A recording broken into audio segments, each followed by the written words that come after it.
Estamos con Robiel Pino Guzmán, que estudió Ingeniería de Telecomunicación en la Universidad de Cantabria. Luego trabajó y unos años después decidió cursar el máster de Ciencia e Ingeniería de la Luz. ¿Qué tal, Robiel? Hola Adolfo, buenas tardes. Pues nada, la primera pregunta que te haría es cómo se te ocurrió cursar el máster. Pues complicado, ¿no? Resulta que yo acabo la carrera el año que empieza el máster y estuve un poco con la idea de hacerlo, no me interesaba muchísimo, pero bueno, tenía otra serie de asuntos que quería resolver antes y es algo que fui dejando y un día me levanto y digo, oye, ya no da más, quiero hacerlo. Además, había escuchado muy buena opinión de otros cursos que estaba interesante. De hecho, es algo complementario a lo que estoy haciendo que me encantaría hacer y me tiré a la piscina. Estupendo.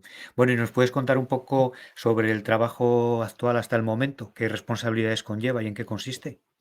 Vale, bueno, yo trabajo para una empresa de Santander que se llama Ersia Technologies. Se centra principalmente en hardware de radiofrecuencia y microondas para, digamos, defensa y espacio. Yo estoy en el grupo que trabaja en espacio. Hacemos principalmente amplificadores y conversores de frecuencia para satélite y sondas espaciales, pero bueno, tenemos una división que también se encarga de los productos de defensa. Por resumirlo, pues hacemos electrónica de RF de alta fiabilidad. Ujú. Bueno, y tuviste que compaginar, claro, el trabajo con estudiar el máster. ¿Qué tal lo has llevado eso? ¿Se puede hacer? Yo creo que sí. A ver, quien crea que va a ser fácil, pues no lo es. Es un máster que tiene su rigor, que tiene sus profesores, que tiene sus asignaturas y hay que estudiar, hay que dedicarle tiempo. Pero a costa de planificarse, sí, sí que se puede. Yo, como tengo horario flexible, empecé a trabajar un poco antes, pues salía 3 y algo, me daba tiempo a comer, iba al máster y bueno, estaba de 4 a 8 y muy bien. Afortunadamente, el horario que tiene es perfectamente compaginable con el trabajo. Es un poco cansado al final, cuando se acerca Navidad que ya vas acumulando, pues estás un poco agotado, pero es algo temporal y sí, es perfectamente posible. Vale, estupendo. Me alegro, es un gran mensaje para todos aquellos que estén pensando, ¿no? Si se puede, bueno, pues tu caso dice que sí. Vale. mm, el máster, hay máster que son como más profesionales, otros pensados para la investigación, para hacer la tesis doctoral, y en este se ha intentado conjugar las dos facetas. ¿Tú con tu experiencia en el máster crees que más o menos se ha conseguido esa doble faceta profesional investigadora?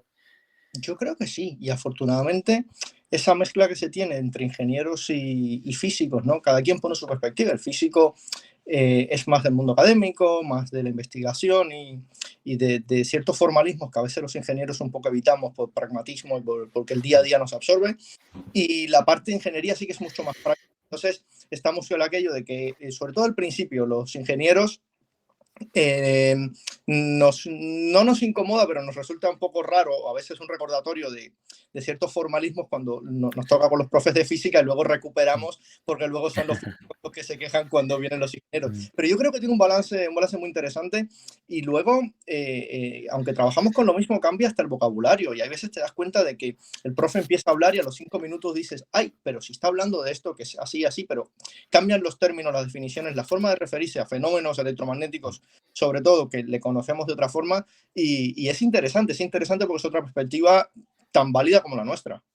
ujú. ¿Y recuerdas algún contenido que te haya parecido especialmente interesante?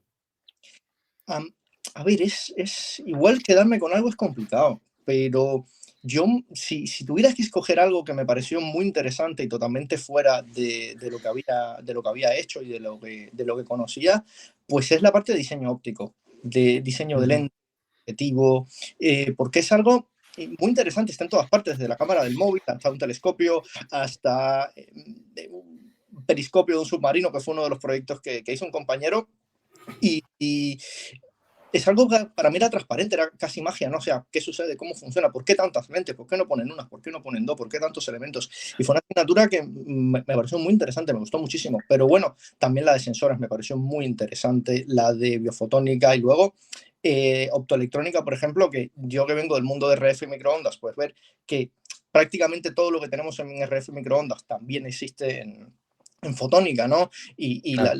las topologías de amplificadores, de cómo funcionan, la misma fibra, no es solo una fibra que es un pedazo de cristal, no. O sea, es toda una ciencia lo que hay alrededor de la fibra, que empieza desde la típica fibra estándar monomodo de telecomunicación hasta las fibras de cristal fotónico y un montón de cosas interesantes que se hacen en fibra también.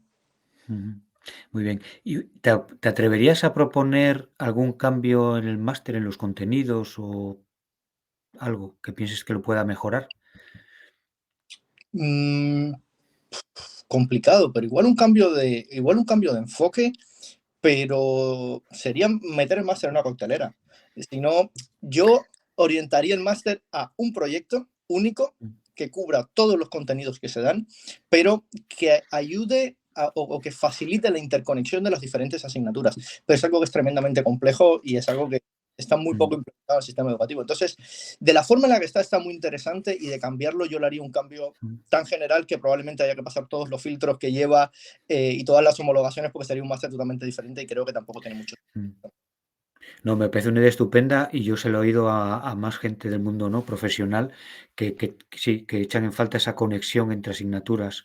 Sí, sí, pero es verdad que es difícil luego eso implementarlo. Pero bueno, es una idea interesante. Bueno, otra pregunta, que ya tienes una experiencia laboral de varios años, quería preguntarte, más allá de los conocimientos técnicos, ¿qué habilidades o competencias dirías tú que son importantes para el mundo laboral? Yo creo que la capacidad de, un poco por donde iba el tema anterior, ¿no? La capacidad de interconectar contenidos y de saber de que esto no solo se aplica aquí, cómo podemos hacer una extrapolación de este principio que estudié en esta asignatura de que, bueno, esto se parece a esto y a poco que le hagamos esto, pues ya cambia y se puede aplicar en esta situación, ¿no? Entonces, yo creo que esa capacidad, y hablo como ingeniero, ¿no? Que dicen que esto de ingeniero que viene de ingenio, no estoy yo seguro si, si etimológicamente es correcto, ¿no?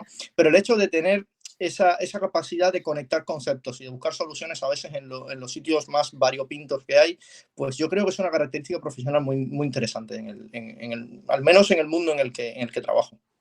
Ujú.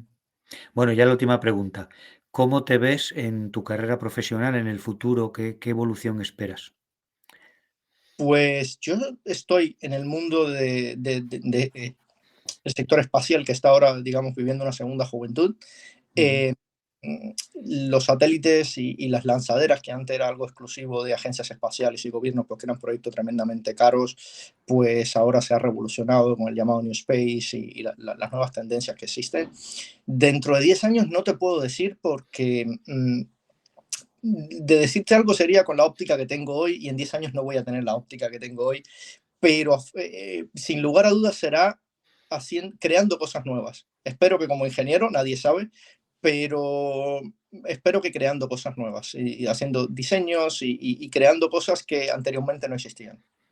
ujú. Bueno, todo un reto, pero muy interesante ese trabajo, sin duda. Bueno, pues nada, muchísimas gracias, Robiel. A vosotros.